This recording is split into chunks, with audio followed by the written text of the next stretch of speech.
Hello everyone, I am positive class में सभी का स्वागत है। तो आज इस वीडियो में हम डिस्कस करने वाले हैं सोशल साइंस के बारे में। जो भी टॉपिक इम्पोर्टेंट है, जो सोशल साइंस की एग्ज़ाम जो 28 दिसंबर को हुई थी और 29 दिसंबर को हुई थी, तो वो टॉपिक को हम डिस्कस करने वाले हैं, which is very important for CTET. और आप लोगों के लिए भी बहुत ज़्यादा इंपॉर्टेंट है जो भी सीटेट की प्रिपरेशन कर रहे हैं, क्योंकि 9 जनवरी के बाद से जितनी भी एग्ज़ाम्स होने वाली हो सकता है कि वो सोशल साइंस का टॉपिक जो है वो एग्ज़ाम में आए। ओके, तो अंत तक वीडियो जरूर देखिएगा। चैनल को सब्सक्राइब नहीं किया है, चैनल को सब्सक्राइब कर लीजिए ताकि आपको ऐसे ही सोशल साइंस के रिगार्डिंग जो इम्पोर्टेंट टॉपिक्स है वो मिलते रहें। ओके, क्योंकि मोस्ट ज़्यादा जो बच्चे होते हैं उनको सबसे ज़्यादा प्रॉब्लम जो होती है वो सोशल साइंस में ही होती है। तो कुछ टॉपिक है जो मैंने यहाँ वहाँ से पूछ कर कलेक्ट किए हुए हैं, वो सारे टॉपिक मैं आपको वन बाय वन एक्सप्लेन करने वाली हूँ। तो अंत तक जो वीडियो जरूर देखिएगा, आप लोगों के लिए बहुत ज़्यादा यूजफुल होने वाली है। तो चलिए स्टार्ट करते हैं।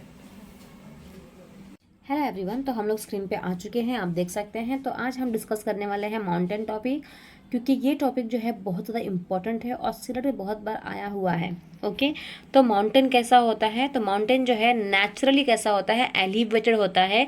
मतलब कि नेचुरली कैसा होता है? अर्थ सरफेस से उठा हुआ होता है। एलिवेटेड का मतलब होता है उठा होना, ठीक है। तो ऐसा कुछ हमारा माउंटेन आपको दिखता होगा, राइट। माउंटेन जो होते हैं ना, उसमें स्मॉल समिट होता है एंड ब्रॉड बेस होता है। मतलब कि अगर आप उसके ऊपर की बात करोगे, जो चोटी की बात करोगे, वो बहुत ज़्यादा स्मॉल होती है, राइट। बट जो उसका ब्रॉड होता है, जो नीचे का पार्ट होता है, वो जो नीचे वाला पार्ट होता है, जैसे कि आप देख सकते हैं, ये जो होता है ना, वो बहुत ज़्यादा ब्रॉड होता है। बट ऊपर वाला कैसा होता है? स्मॉल होता है। ओके, कोई कोई माउंटेन जो है ना इतने ज़्यादा बड़े हैं कि वो क्लाउड्स तक पहुंच गए हैं। ओके, और जब आप जितना ऊपर जाओगे ना, उतना ज़्यादा जो क्लाइमेट होता है वो कैसा हो जाता है? कोल्डर हो जाता है, ठीक है। जैसे कि माउंट एवरेस्ट पे जो लोग चढ़ते हैं तो उन लोगों को बहुत ज़्यादा क्या लगती है? ठंड लगती है। और वहाँ पे ऑक्सीजन लेवल भी क्या हो जाता है? बहुत ज़्यादा कम हो जाता है, क्योंकि वहाँ पर हवा नहीं होती है। Okay, next, in some mountains there are permanently frozen rivers of ice. They are called glaciers. Glaciers किसे कहते हैं? वेरी इंपॉर्टेंट टॉपिक है ये, वेरी वेरी इंपॉर्टेंट।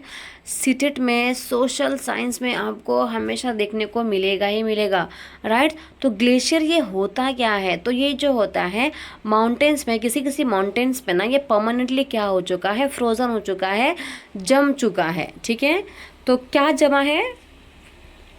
जो रिवर होती है वही ठंड के वजह से जम जाती है, उसे ही क्या कहा जाता है? ग्लेशियर कहा जाता है। ओके, जो माउंटेन्स होते हैं ना, अरेंज्ड होते हैं, कंटिन्यूसली अरेंज जो होते हैं, एक प्रॉपर ऑर्डर में अरेंज्ड होते हैं, उसे क्या कहा जाता है? रेंज कहा जाता है। ये क्वेश्चन 2019 में आया था, जब मैंने अपने सीटेट की एग्ज़ाम दी थी और मैंने वहाँ पे क्लियर भी किया था। तो मैंने उस टाइम पे सोचा था कि कितना ईजी क्वेश्चन है कि continuously chain of the mountain is called the dash. तो आंसर क्या था? रेंज, ठीक है। ऐसे सीरीज में जो होते हैं माउंटेन, उसे रेंज कहा जाता है। चलिए आगे देखते हैं। Major mountains of the earth. तो जो हमारे माउंटेन्स है ना, हमारे अर्थ पे जो माउंटेन्स है वो अलग अलग है, राइट। बहुत सारे माउंटेन्स है। तो फर्स्ट कौन सा माउंटेन है? हिमालय माउंटेन। जो हिमालयन माउंटेन है उसे फोल्डिंग माउंटेन भी कहा जाता है और यंगेस्ट माउंटेन भी कहा जाता है। क्यों यंगेस्ट कहा जाता है? क्योंकि इसकी जो हाइट है हर एक साल कुछ किलोमीटर तक बढ़ रही है, ठीक है। इसकी हाइट जो है ना, हिमालयन माउंटेन की जो हाइट है वो हमेशा बढ़ रही है, इसीलिए उसको यंगेस्ट माउंटेन कहा जाता है। फोल्डिंग माउंटेन क्यों कहा जाता है? क्योंकि ये फोल्डिंग के वजह से बना हुआ है। जब दो प्लेट्स, जो प्लेट्स होते हैं ना, जो हम लोग खाना खाते हैं वो वाले प्लेट्स नहीं, ठीक है, ये सारे क्या होते हैं? टेक्टोनिक प्लेट्स होते हैं। तो जब प्लेट्स जो हैं आपस में टकराती हैं, जिसके वजह से दो जो ज़मीन होती हैं वो आपस में टकराने की वजह से फोल्ड हो जाती है, ठीक है। तो इसके वजह से इसका नाम फोल्डिंग माउंटेन भी रखा गया है। तो ऐसा क्वेश्चन आ सकता है कि which is the folding mountain, ठीक है। तो हिमालय जो है ना वो एक फोल्डिंग माउंटेन है। ओके, अब हिमालय माउंटेन जो है ना वो कहाँ से कहाँ तक है? नॉर्थ से लेकर पूरा ईस्ट तक फैला हुआ है, राइट। नॉर्थ से लेकर पूरा ईस्ट तक फैला हुआ है। तो हिमालय की सबसे बड़ी चोटी क्या है? माउंट एवरेस्ट है। ठीक है, हिमालय की सबसे ऊंची चोटी है माउंट एवरेस्ट। और माउंट एवरेस्ट की हाइट कितनी है? 8850 किलोमीटर। ये क्वेश्चन सीटेट में आया हुआ है। अभी जो 28 दिसंबर को जो एग्ज़ाम हुई थी ना, उसी में आया हुआ है कि इसमें से कौन सा कथन गलत है माउंट एवरेस्ट को लेकर, ऐसा आया था। Okay, which one of the following is not a correct about mount Everest, ऐसा क्वेश्चन आया था। तो 2-3 दिया था, उसमें से एक ऑप्शन जो था वो गलत था। तो गलत का पता लगाना था आपको। तो कैसे पता लगाएंगे? जब आपको सही पता होगा तभी तो पता लगा पाएंगे ना। तो माउंट एवरेस्ट की हाइट कितनी है? 8850, ये याद रखेंगे। आया हुआ क्वेश्चन है सीटेट में, IMP क्वेश्चन है। ठीक है, मैं आपको जो क्वेश्चन एग्ज़ाम में आ चुके हैं वो भी बताने वाली हूँ, तो ध्यान से करिएगा। ओके, अब देखो, जो माउंट एवरेस्ट है ना, उसी को सागर माथा के नाम से भी जाना जाता है। सागर माथा, ठीक है। नेपाल में जो लोग हैं ना, उसे सागर माथा के नाम से जानते हैं। किसे? माउंट एवरेस्ट को। ओके, ये मैंने आपको बता ही दिया कि हिमालय की जो ऊंचाई है लगातार बढ़ती जा रही है। हिमालय की जो लंबाई है 2400 से लेकर 2500 किलोमीटर तक है। ये भी बहुत इम्पोर्टेंट क्वेश्चन है, सीटेट में बहुत बार आया हुआ है कि जो हिमालय की लंबाई है वो कितनी है। जैसे कि मैंने आपको पहले ही बताया कि जो हमारा हिमालय है ना, वो नॉर्थ से लेकर कहाँ तक फैला हुआ है? पूरा ईस्ट तक फैला हुआ है, राइट। समझो ये हिमालय जो है ना, जो हमारा पाकिस्तान भी है ना, जो POK वाला पार्ट है, वहाँ से हमारा स्टार्ट होता है और ये कंटिन्यूसली फिर कहाँ जाता है? अरुणाचल प्रदेश तक जाता है। तो इसकी हाइट कितनी है? 2400 से लेकर 2500 किलोमीटर तक लंबाई है। ओके, जैसे कि यहाँ पे दिया हुआ, जम्मू एंड कश्मीर से लेकर अरुणाचल प्रदेश तक फैला हुआ है। ये भी बहुत इम्पॉर्टेंट क्वेश्चन है, तो ध्यान देंगे। पेपर 2 वाले, आपसे रिक्वेस्ट है कि आप ये वीडियो को ज़रूर देखें और अपने फ्रेंड्स तक भी ज़रूर पहुंचाएं, क्योंकि सोशल साइंस में बहुत सारे बच्चों को डाउट्स होते हैं। तो आप उनको सेंड करके उनके डाउट्स को क्लियर करें और चैनल को सब्सक्राइब कर लें, क्योंकि सोशल साइंस के रिगार्डिंग आपको वीडियोस इसमें मिलते ही रहेंगे। क्योंकि मेरा खुद का सोशल साइंस ही सब्जेक्ट है, तो मैं आपको अच्छे से पढ़ा सकती हूँ और गाइड भी कर सकती हूँ। ओके, अब हम जानेंगे नॉर्थ वेस्ट हिमालयाज़ के बारे में। ठीक है, जो हिमालयाज़ है वो बहुत सारे हिमालयाज़ है ना हमारे इंडिया में, तो खूब बहुत सारे हैं। अरावली रेंज है, विंध्या रेंज है, बहुत सारे रेंजेस है, राइट।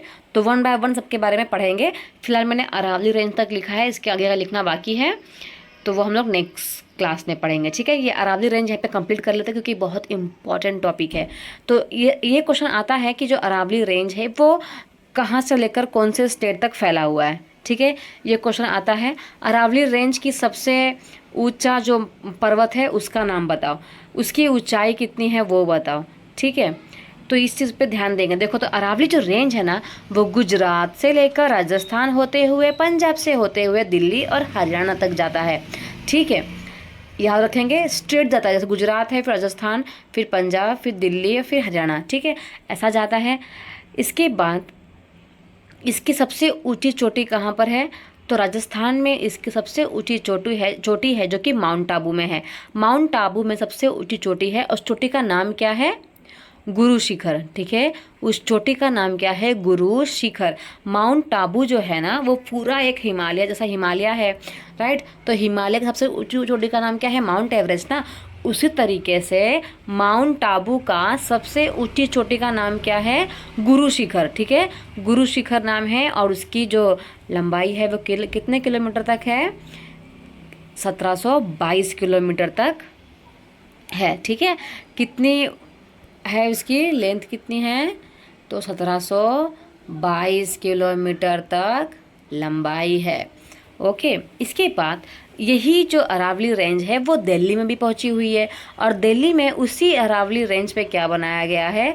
राष्ट्रपति भवन बनाया गया है। ठीक है, और दिल्ली में उसे कौन सा नाम से जाना जाता है? रायसीना हिल। ये भी क्वेश्चन एग्जाम में आया हुआ है, वेरी इंपॉर्टेंट क्वेश्चन है। मैं सिर्फ इतना चाहती हूँ कि जो भी इस वीडियो को देख रहा है उसका एक भी मार्क्स यहाँ वहाँ ना जाए, इसलिए प्लीज़ अपने फ्रेंड्स को भी शेयर करें। जो भी सोशल साइंस के बच्चे हैं उनको शेयर करें। ओके, बहुत इंपॉर्टेंट टॉपिक है ये अरावली रेंज वाला, तो ध्यान देंगे आप। ओके, तो ये इसको याद कर लीजिए कि माउंट आबू का सबसे ऊंची चोटी का नाम क्या है? गुरु शिखर। कितने किलोमीटर तक फैली? 1722 किलोमीटर तक फैली हुई है। दिल्ली में इसके ऊपर क्या बनाया गया है? राष्ट्रपति भवन बनाया गया है, उसका नाम क्या है? रायसीना हिल है। ठीक है। कौन से स्टेट से होकर गुजरती है? गुजरात, राजस्थान, पंजाब, हरियाणा और दिल्ली। ठीक है। तो आज के लिए इतना ही, मिलते हैं नेक्स्ट वीडियो में। तो तब तक बने रहे आई एम पॉसिबल क्लास में। चैनल को सब्सक्राइब नहीं किया है तो चैनल को सब्सक्राइब कर लिया, लाइक कमेंट शेयर जरूर कर। Thank you so much everyone.